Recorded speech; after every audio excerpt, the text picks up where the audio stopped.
بسم اللہ الرحمن الرحیم۔ اس وقت میں سمرقند میں ہوں۔ میرے سامنے امام محمد بن اسماعیل بخاری، جن کی بخاری شریف ہے، ان کا مزار ہے۔ نیچے اصل تربت ہے، اوپر ان کا گنبد ہے۔ ابھی بنگلہ دیش کے صدر تھے عبدالحمید صاحب، وہ بھی یہاں گئے ہیں، ابھی ان کا وفد سامنے جا رہا ہے۔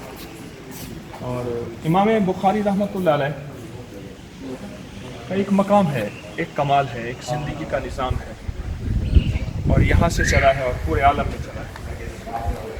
اور امام بخاری رحمۃ اللہ علیہ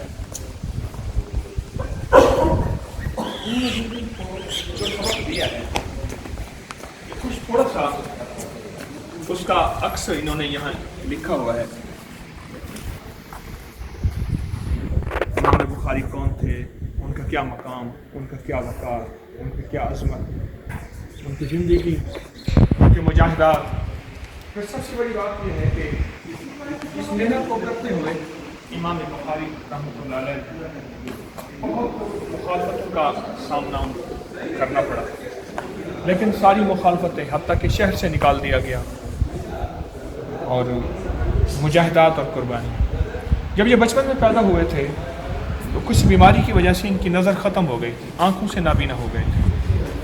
تو ان کی والدہ محترمہ نے ایک دعا کی، اس کی برکت سے اللہ پاک جل شانہ نے ان کی نظر واپس کر دی اور ان کی آنکھیں واپس ہو گئی، اور اللہ پاک جل شانہ نے پھر سے بینا عطا کی۔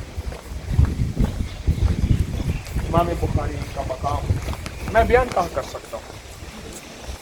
امام بخاری کون تھے، ان کا کیا منصب تھا، ان کا کیا مقام تھا، ان کے درجات، ان کے کمالات کیا تھے۔ میں تو یہاں سے جو ان کے اوپر اللہ کی رحمت اور اللہ کا فضل اور اللہ کا کرم برس رہا ہے، اس کی کچھ خیرات لینے آیا ہوں، اللہ کی رحمت کی خیرات لینے آیا ہوں۔ اور میں جناب شوکت مرزا صاحب، جو کہ صدر ہیں ازبکستان کے، ان کا نہایت مشکور ہوں کہ انہوں نے 1997 میں یہ پھر سے تعمیر نو کی ہے، کیونکہ اس سے پہلے تو ہر چیز انہوں نے ملیامیٹ کر دی تھی، اور اللہ پاک نے ایک زندگی کا نظام دیا ہے۔